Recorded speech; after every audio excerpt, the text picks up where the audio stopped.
Pinahayag ko ang posisyon ko sa Senado. Pabor ako at boboto ko pabor sa mga anti-dynasty measure, pero hindi ako lalahok sa paghubog nito. Naniniwala kasi ko, hindi tama na makilahok ang sino mang nanggaling dyan, kaugnay sa pagsusulat ng batas na magbabawal din dyan. Ang problema, how do you keep it in check?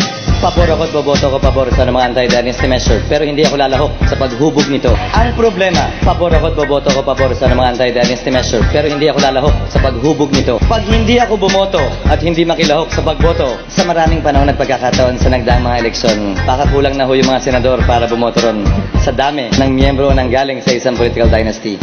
How do you keep it in check? Pabor ako at boboto ko pabor sa mga anti-dynasty measure, pero hindi ako lalahok sa paghubog nito. Sa maraming panahon at pagkakataon sa nagdaang mga eleksyon, baka kulang na ho yung mga senador para bumoto ron. Hindi ko sinuportahan ng mga kamag-anak kong tumatakbo. How do you keep it in check?